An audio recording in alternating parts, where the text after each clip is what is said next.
Hello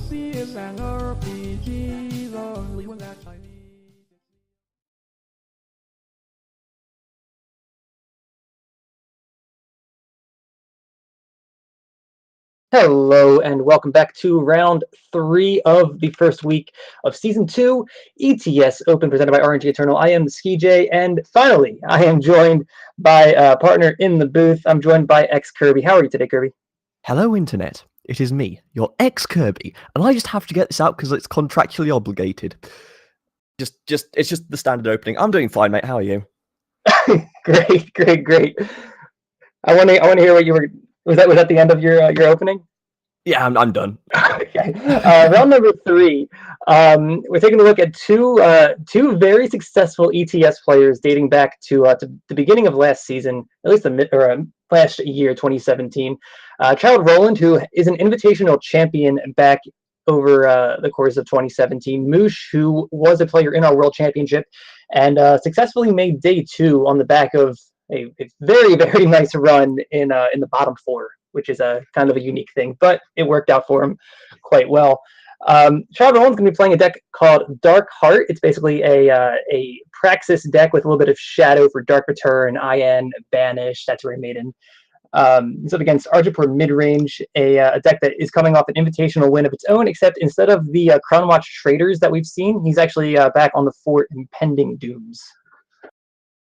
Yeah, I'm not actually seeing too much of the new card that I can't even remember the name of, but this is just a bog standard Arjapur mid-range list. It wouldn't go amiss prior to the new expansion coming out. It's fairly standard. You've got all your hits basically. Sabotage going to do a fair bit of work for him. He's going to protect his threats from the Torch, Purify. That's basically 7 functional copies of Torch coming out. Inquisitor's Blade, I've just been informed in the back end. What I'm interested to see is how this Dark Heart deck functions, because it is a Praxis list, and the Praxis has proven to be very functional in its ability to just play out consistently big threats. But when you add an extra faction, you do occasionally tend to stumble over your influence. This one isn't as bad as some of the Praxis plus faction combinations we've seen. It only needs 2 in the Shadow department, but it could still potentially go wrong. So it'd be interesting to see what happens with that. Or the upside nowadays, of course, is that you do actually get to run an extra set of crests. So we're up to 7 crests from this Dark Heart list, which is quite nice. Yeah, for sure. The Arjapur deck, it's basically could have ported it in from the end of 2017. Tavrod Impending Doom. The only real difference here is there's no more Protects because that card got nerfed, and we are adding in Riptide Assassin, or Rip Knife Assassin, Knife, as opposed to the previous Arjapur Instigator. But we're ready to head down to the match. childroland taking on Mouche. Turn number 1, Mouche just has a Crest of Vengeance. Top card becomes the bottom card. Yeah, straight away, though, you see what I mean about the influence of this Praxis plus faction decks. He has a Carnal Assault in his hand, and currently he can only get up to 2 time, and he goes for a Shadow, so he's not going to be able to play that Carnal Assault for a very long while. Yeah, Carnal Assault is a ways away, but at least he is going to be able to play this IN on turn 3, and if he picks up a 4th power, he has Statuary Maiden. Mouche, draw for turn, is a Valkyrie Enforcer. He just plays a Seat of Vengeance, undepleted, and we're going to see Avara's Favor poke childroland in the mouth for 1 damage. He might just have to run out this Valkyrie Enforcer just with no silence target, just as a 3/3 flyer to put a Bloodletter on, because other than that, he's doing literal nothing. Oh, never mind. Everything is fine. The cow taketh away. Tavrod the draw from Mouche. Mouche, he does have decisions to make regarding this Valkyrie Enforcer, though. He does run it out in the face of a potential Torch or a Purify that Roland can have. If it does survive, though, he does have a couple of weapons to put on it, which would put it out of range of most of what Roland can do. Roland also has a Banish, though, so that's also... Yeah, the Banish is just going to clean it up, probably. Unless he decides to get greedy and just try and play out the Iron and Banish it on his turn or something like that. But it depends what he wants to do with this. There's no Bloodlust coming out immediately, so this Banish is only going to be a 1-for-1. Yeah, Mouche respecting the possibility of Banish from Roland, which is a card he plays 3 copies of, so not unlikely for it to be in his hand. Another Banish gets picked up from Roland, though. The Banish is so brutal in this matchup. They hit everything but Tavrod. And for Tavrod's, because you're in Shadow, you have Statue Maiden as an answer for, which isn't as clean as you might like, but in a faction pairing of Praxis that doesn't actually have many good answers to it, it's as good as you're going to get, I feel. It's serviceable. We are playing 3 copies of In Cold Blood in this Dark Heart list, so that's the best answer you can get to Tavrod. Doesn't have any in his hand quite yet. And his answer to Tavrod, which is Statuary Maiden right now, does die to the Slay that's hiding out in Mouche's hand. So in order to protect himself from that, he's got to play the second Maiden to make sure that this but he's Tavrod... not doing anything else this turn except for maybe holding up Iron. He's got a third there as well, so I'd be tempted to just... Does he keep this on top, though, is what I'm let's say? Because if he keeps it on top, he probably just runs the one he has in his hand out. No, he bottoms it. He does put that Maiden on the bottom. So decisions to make here. Does he want to play Purify? Oh, so I guess he's just content with taking 5 for a couple of turns, knowing that Mouche is going to be able to draw the extra cards. Yeah, he doesn't want to fall too far behind on the card advantage front, because once Tavrod starts drawing, even like 1 or 2 cards, it's going to be real hard for the Praxis deck to come back. Like a huge Bloodletter is so hard for Praxis to deal with, as the Slay does kill Maiden. 5 damage is going to come in, knocking Roland down to 20 or to 19. Oh, there's a Crownwatch Paladin. I didn't actually see that in the list. Yep, he's got 4 of them alongside the Assassins. Todd Roland draws a Time Sigil, which happens to be the perfect card, as he's able to play this Predatory Carnosaur ready to rock and roll. Unfortunately, his options are the Tavrod, which doesn't actually work, and a 2/1. It's not exactly good pickings for this Carnosaur. He's going to throw it down anyway and just clean up what he can with it, but unfortunately, it's just got to take what you have, I guess. Does Mouche go ahead and takes care of the 2/1. Draw for turn is a Banner from Mouche. Mouche could just go double bullet to go ham here. Child Roland's not got any answers to this Tavrod beyond the silence. You can probably garner that, given the fact that he just ran out of Carnosaur. It's greedy, but it might just pay off here. He's going to at least go for the 1. Oh, he might just stagger them to get the 2 turns of lifesteal as well. Yeah, I mean, that works too. Putting Roland down to 8 with a second Bloodletter doesn't really accomplish all that much here. Although we're going to see a Statuary Maiden potentially come down here, which there it is. and down to 28 he goes. So without a removal spell, this Tavrod's going to have to kind of hang out in the back for a little bit. And unfortunately, I say unfortunately, fortunately for Mouche, there's an Unseen Command. That's just going to be able to fly right over the Unseen Command. It's probably going to eat a Banish, though, thinking about that Banish. Yeah, that Banish is the ideal answer from Roland here as he takes a look at his top card. It's a Sandstorm Titan. He's pretty happy with that. Let's leave it on top. He's got Banish and Iron both available for this turn. And neither needs to be played on his turn, so I imagine he's just passing here. Yeah. No real good attacks, though. If he wants to get kind of greedy, he can poke in for 2, but there's no real reason to do that. No, because what happens then is you just get hit in the face with a Tavrod. Right, and then you're at 3, and that's where you don't want to be. Arc Interrogator is the draw from Mouche. Probably going to see that come out. We're going to see an attack, first or second. Doesn't really matter. Does he go for the Bloodletter on... Okay, so he's going to try and Bloodletter on this Instigator and just go for the grind out. Respecting the possibility of Banish coming out from Child Roland. Yeah, Commando's just going to get cudgeled and the grind shall begin. But I mean, here's the Interrogator. And there it is. Okay. Yep, we're going to draw a card off of that. One thing that Child Roland can do is... play this Iron out, and he can ultimate it to get back a 5/7 Statuary Maiden. If he wants to, he might want to hold out for something a little bit bigger later on and just play out the Sandstorm Titan, maybe a Cudgel on something. Yeah, he's going to run out the Sandstorm Titan this turn, however. This is going to be a long game, I feel. Mouche, with the Sandstorm Titan deployed, needs to actually draw into some of his removal to actually be able to push in. He doesn't actually run any Annihilates by the looks of it, at least not main board. So he's entirely banking on finding a Slay, I think is his only answer there. Vanquish. He's got 3 Slays, 3 Vanquishes as answers. Other than that, that is pretty much it, though. If he wants to make a suicide attack, he can use a Rune Hammer to finish it off if Roland makes a kind of a silly block. But yep, we do see with the addition of a second Iron into childroland's hand, he does opt to just ultimate the first one, get some value, make a 5/7, and we'll see Mouche play the Rip Knife Assassin, draw another card off the Interrogator. And here comes the Heart of the Vault. So that just cleans up the Rip Knife Assassin, I'm guessing. If you're doing 2 damage, you're not winning by pointing it face immediately. What? You mean going to 24 isn't going to make a big difference? And not compared to 26, unfortunately. Relic Raid of the draw. Yeah, we do see another Cudgel come out, Saturated Maiden. Doing a little bit of work here, providing some form of card advantage to childroland. Those weapons will eventually add up to potentially make a very large attack from childroland.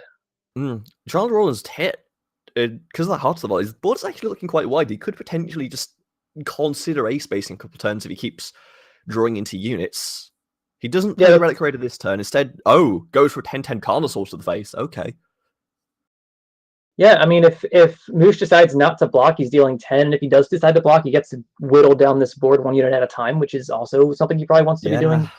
So, like, get rid of that Tavrod. That's one thing this Dark Heart deck can do particularly well, is if the opponent's not playing any, like, form of mass removal, like a Harsh Rule, it can really overwhelm most boards, because Heart of the Vault drawing multiple cards, and Iron creating multiple units, and, Carnosaurs, like, eating stuff. It can go pretty wide, even against some pretty aggressive mid-range decks like the Argentport one. Yeah, and like, Titan has just shut down this commando completely. It's just going to be grounded for so long here, and that's Dark Return. Yeah, that's the Dark Return. That's going to be very disgusting when it gets drawn. Yeah, it makes the attack with this Carnosaur a bit safer, and honestly, it's probably not worth it. But he could attack with at least the Heart of the Vault here. Yeah, Dark Return back. Like it just gets blocked by Tavrod, but at least then it's in your bin. You can Dark Return it, throw it down again, do an extra 2 damage, and have a 7/7 an extra card. It's not the worst play in the world. No, it's not. But I think childroland's just happy to just jam with this Carnosaur. If it gets blocked, then he has a good Dark Return. If it doesn't get blocked, 10 damage to the face. It's going to force out the double block here, and that's actually just going to trade. Yeah, we're going to see Tavrod. We're going to see Tavrod die, but we're going to have a Carnosaur that can come back. You can get a Cudgel put on it, which will save it from, I guess, killing itself in the face of the Interrogator. Yeah. Like make it an 8/8. Oh no, that was 10 damage to the Tavrod. Never mind. For some reason, I got it in my head that it killed the Paladin that's sitting right in front of me. That's going to be a silence on the Titan, so Mouche going to try and just go for the Flyers plan, punch childroland in the face in the air. Down to 8 goes childroland. He's pretty close to dead next turn. He's got to get this game over with quickly. We can see he could Dark Return the Carnosaur, kill probably the Commando, and then that's he might just be able to Mouche have a Rune Hammer. This is the follow-up there. What my thinking was he actually kills the Valkyrie Enforcer and then can start ace-basing, but I don't know if he wins that race. I'd need to do the math. Unfortunately, math is for blockers. I mean, childroland is going to have to be a blocker pretty soon. If all goes well. Iron is the play. Yeah, Iron, just end of turn. You've got 3 open. You're not holding Iron, so childroland probably thinking just Dark Return this Carnosaur, but thinking, what do I do with it after I've Dark Returned it? Because you do actually need to kill one of these Flyers now. Since you lost your they're presenting at the moment 6 damage a turn. If you take away one of them, it becomes just 3 damage a turn. Yeah, it's 3 turn clock as opposed to 2. Does open you up. Does give you possibility of actually winning this game as opposed to just getting ground out by Flyers, or at least drawing into another Sandstorm Titan, because that would also just lock up the board again. Mouche does actually have a Slay in his hand. Never mind, it does not do that. Slay was the draw. It comes down and just gets slayed. Yep. No, so he's going to go for the win, I think, if he's killing the Interrogator even. Here comes the ace space. He's not going to leave anything back. He's going to go up to 14, once the life steal procs. Yep, the attack will draw him a card off the Reliquary Raider. Don't believe that was silenced. No. There it is. There's the card. The card is a Blizzard. That is disgusting. That is ideal, right? Like it doesn't get better than that. Yeah, no, because the Runehammer's going to die. Yeah, that's brutal. Like, there's no way for Mouche to go, oops, I drew a blood letter that somehow got +10/+10 from somewhere. I don't know. Right, and I know that, again, the slays blocks are forced here. This is a lethal attack, so he just has to block with one thing. He does fall down to 3. Blister Sting Wasp, Mouche plays the Slay and then I think has to pass. He can't do 14 damage.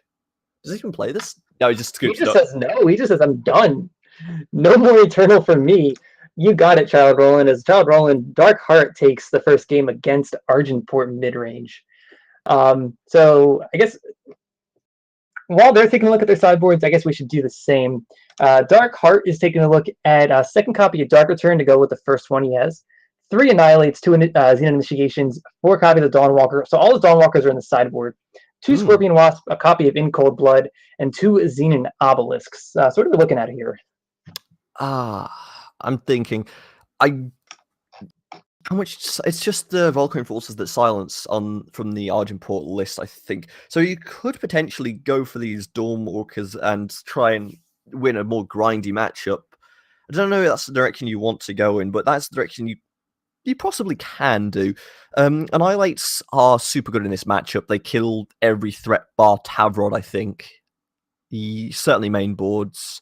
Oh no, they don't kill the Mactos that exist in the sideboard of the Argenport list. So Annihilates probably come in. With the fact that this is Impending Doom instead of Crown Watch Trader, the Annihilates go much more in value. If it was Crown Watch Trader, it's a different story. Oh, what do you take out then? That's always the question. From the Dark Heart side? Yeah, because you've got a lot of good cards here. Statue really Maiden Statue Maiden might be the cut if you don't expect the Mactos, because he's not running any recursion outside of the Macto. I'm not sure how good the Reliquary Raiders are in this matchup, and honestly, the Banishes might just be better as Annihilate since they do very similar things, except for the possibility of killing an Arc Runehammer. Yeah, it costs 1 less than hits. Just pretty much no, it does hit exactly the same targets bar weapons. It'd be interesting to see if he does actually board in that other copy of Cold Blood, actually, because it being a justice-based deck, that is sort of the thing that Cold Blood actually does prey upon. Being able to just rip cards out of your opponent's hand and deck is a very powerful effect if you can actually get lucky and have them in the hand. So it'd be interesting to see if he does actually manage to board them in or board them out, or what he decides to do, because it is slow removal. It's not the best thing to play, but right. Meanwhile, in the Argenport sideboard, we have 2 copies of Dark Return, 2 copies of Finest Hour, 2 Suffocates, 2 Annihilates, a Protect, a Vanquish, a extra Rune Hammer, and 4 copies of Inquisitor Macto. See, I don't know what it's the same thing. I don't think you want the one of Protects in this matchup. I think you're trying to sort of go under this large mid-range list. Yeah, this is very much a unit-based matchup. You're not really trying to counter any cards like that with Protects. Finest Hour could be good. Being a time-based mid-range deck, the Dark Heart list plays a fair amount of just beef that you need to just punch through. Finest Hour can allow you to do that. I don't know if it's something you want to do, but it's certainly an option he has. Dark Return is a good card. I feel like he should be playing that, but that's just I really like Dark Return as a card. It combos really well with Auric Interrogator. He's not actually running any killer effects, never mind. But being able to just fish back cards your opponent's play removal on, it just feels so good. I don't give a damn about effectives. It just feels good, just blank removal like that. Unfortunately, Purifiers being main boards may deter Mouche from doing that, but right. I think the one card he really is excited about might just be the Inquisitor Macto. It's in a unique spot where if the opponent has Statuary Maiden, it's really bad. But if he doesn't, then it becomes very, very, very good and grindy and can win the long game for you. So we've gone to mulligans by the looks of it, and childroland has a hand that isn't anything, unfortunately for him. He's found 4 Power, a Seek, a Banish, and a Torch. That's at least 2 crests, so he's going to be able to at least find some playables. He's actually going to be able to play that Willbearer hit Behemoth on 5 if he seeks his power correctly. which is certainly nice. Wheelbarrow Behemoth is a good card, but you sort of want to be doing things before then. Yeah, he does have the early interaction in the form of the Torch and the Banish, so he should be able to successfully get to turn 5 as just a Seek Power, getting a Time Sigil for him. Mouche just played a depleted power and pass the turn back. Take a look at Dawnwalker. That's going to stay on top also. That they did come in from the sideboard. Actually, throw up this hand here. No, I was worried if Mouche had the Crown Watch Paladin, Childroland's hand feels so bad because he has to go into action to it. If that's the card. But fortunately, Assassin probably eats a torch. Well, Roland goes for the tempo positive play. Just plays out a Dawnwalker. That can trade with the Assassin just fine. Heart of the Vault stuck on top. Can't play it on turn 3 as much as you would like to.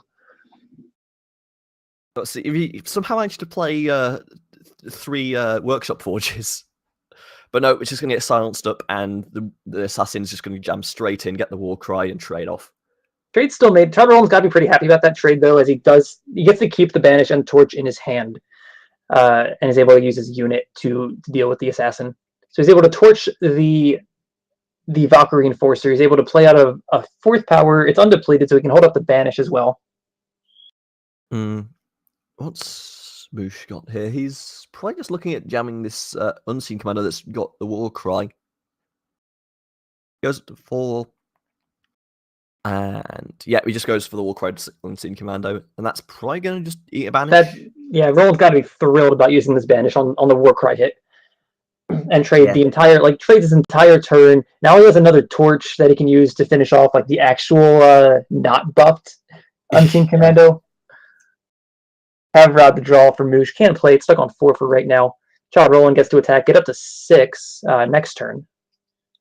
Yeah, because that Wheelbarrow is going to die. So nothing actually matters.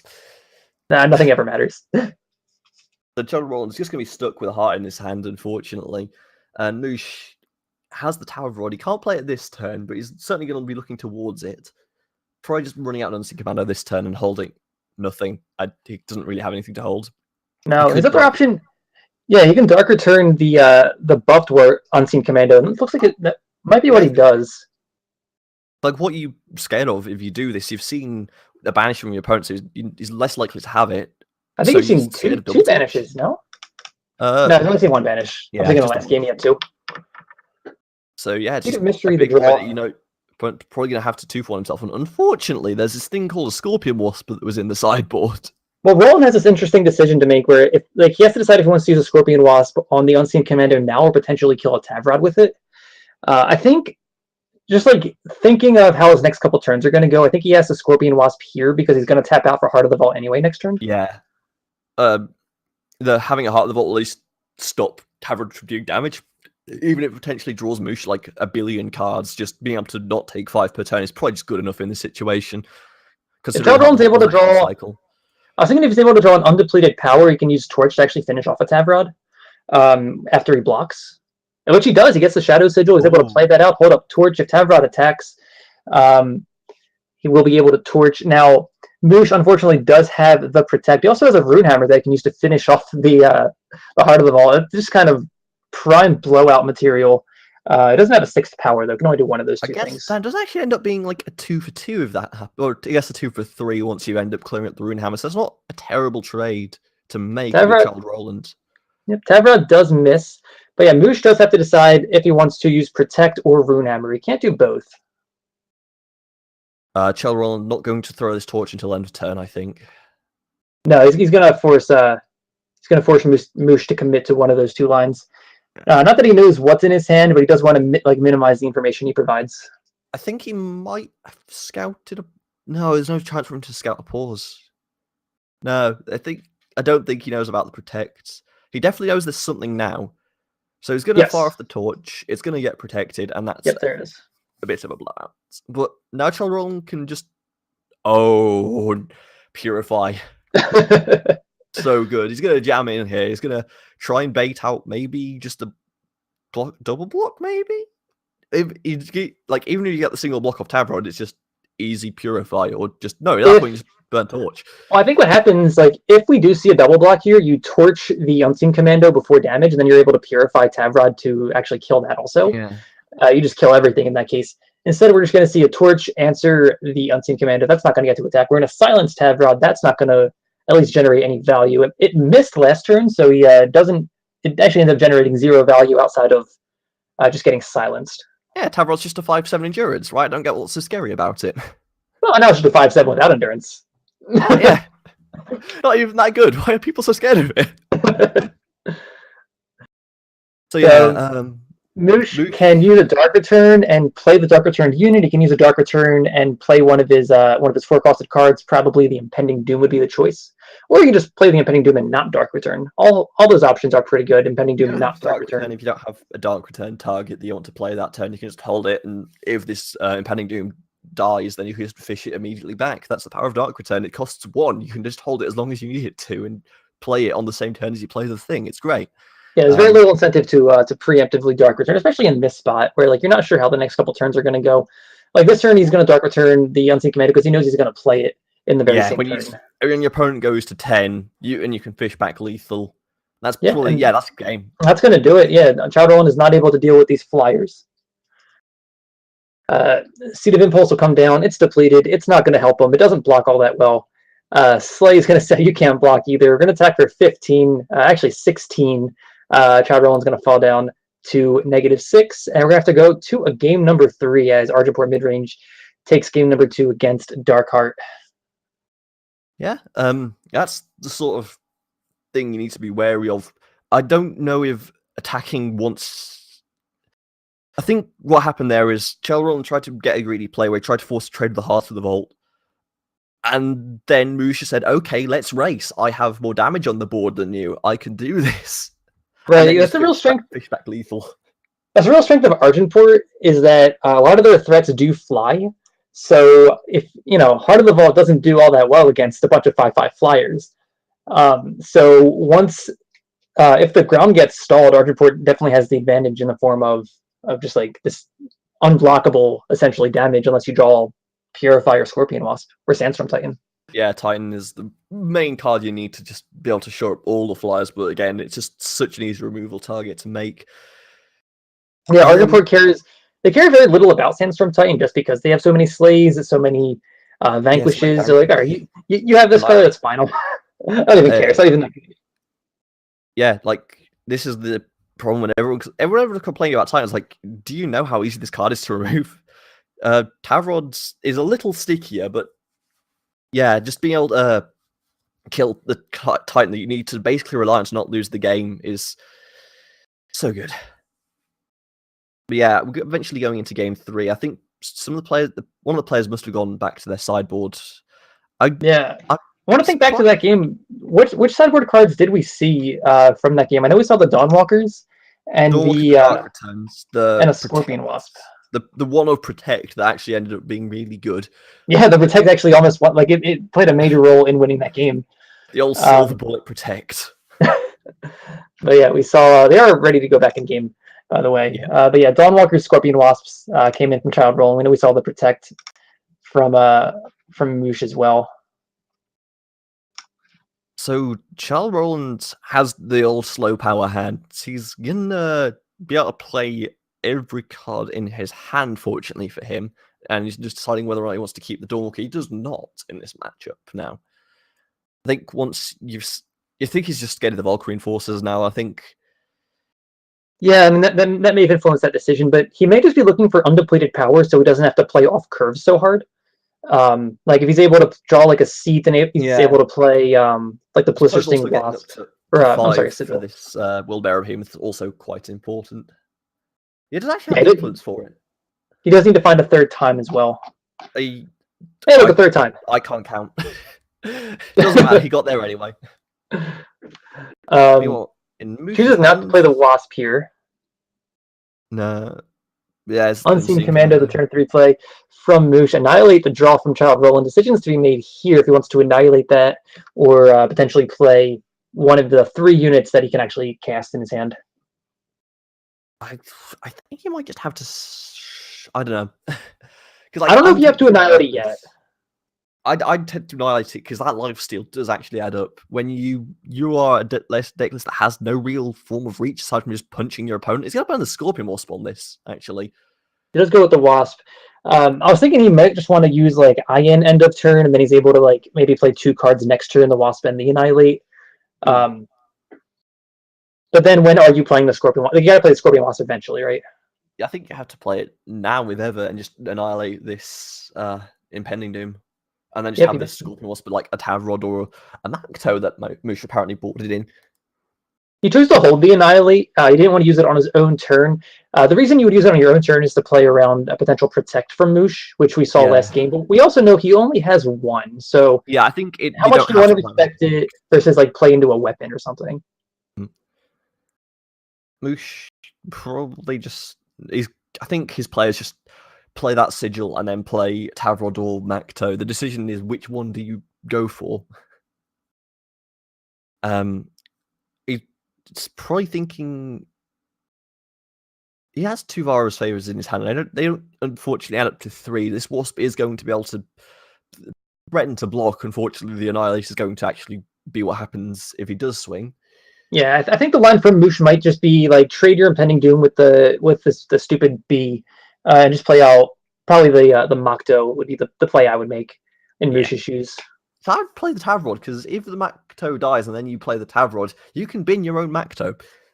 It is a non-bow. You have to be careful of it. That is true. That is a thing you need to worry about. But playing a unit on the ground this turn plays into a lot of what childroland wants to do on like turn 5 and 6, which is like play big fat guys like World-Bearer Behemoth.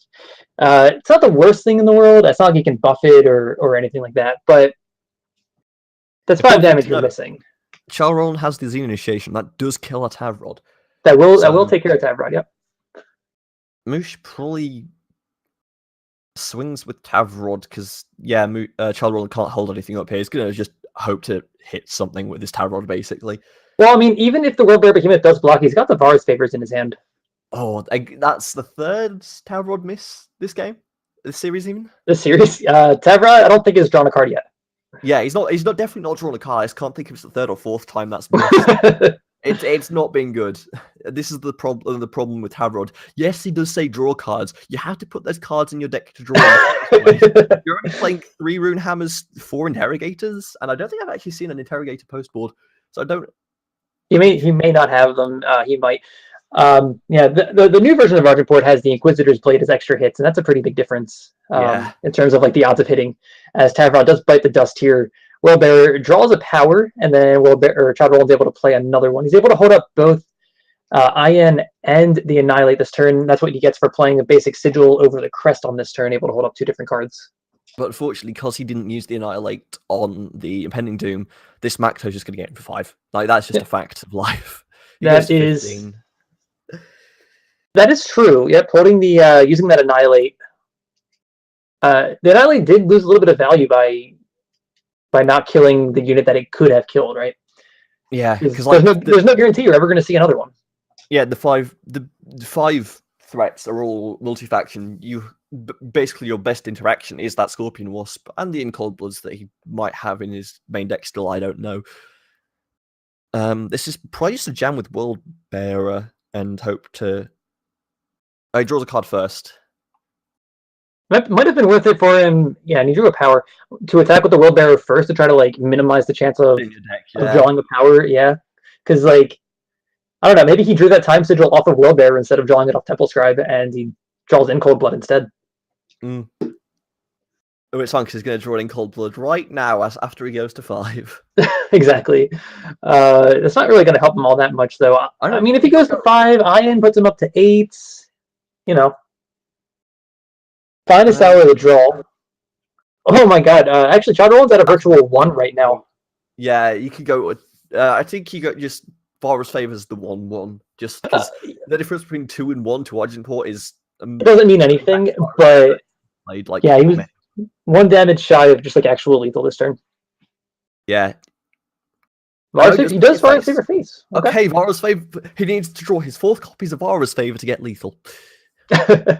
That's not even Kappa. That is actually true. He's played 3 copies of Vara's favor thus far. He's going to be able to silence up this. Silence the IN. Yeah, that seems correct. Just stop your opponent gaining life. He's at 4. You have 13 points of damage in the air. You can effectively burst. I know you can't go through a Sandstorm Titan, but you Yeah, you're basically playing that just means you're less weak to removal. And you still have lethal in the air. Yeah, Wheelbarrow's the draw. That's not quite going to do it. We can get a pretty sizable attack in for 14. It's going to knock Mouche down to 8, but unfortunately, 8 is a little bit higher than 0. That's the goal. Yeah, he doesn't play any time waste stones. Because those would have just gained him life, and then he would have been out of lethal range. No, he would have gone to 9. He needs to hit 2. He would have had to hit 2, yes. Either way, he hit 0 because they're not there. There's a banish on top of his deck. Banish, even if he could play it, it wouldn't do anything. And or if he had it in his hand, it still wouldn't do anything. The show rolls out his bluff that this is somehow fast speed removal for a tower. Scorpion Wasp. Yeah, Scorpion Wasp. No, mind, you're right. Somehow bluff that this is Scorpion Wasp. Mouche did not fall for it. childroland does die. He drops the match 2-1. I believe that was game number 3. That was game number 3. Yep. Argenport midrange takes down Dark Praxis. Dark Praxis kind of drew a lot of power that game. Didn't really draw the cards that childroland needed. The Purifies, the In Cold Bloods, and was able to just get overwhelmed in the air. That's how that match went. Like, he won game number 1 because it was a board stall on the ground, and lost games 2 and 3 because Mouche decided he's going to take to the skies. Take the literal high road. Yeah, the high ground, that is for sure.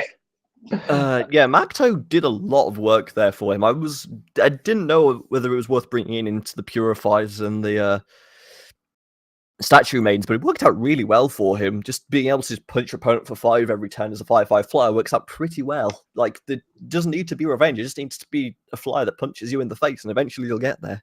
Yeah, when Macto was first spoiled as a card, I was like, I think just a 5/5 flyer for 5 is good enough. Just like a little bit of upside is even better. And that's kind of what we saw there. Like, it never died, it never drew any extra cards. It just flew, and that's good enough a lot of the time. Yeah. That is the last match of the round. We only got 1 game in, no backup matches. We are ready to take a short break before heading into round number 4. So we're gonna take a short break. We're gonna see you guys then. See you, dudes.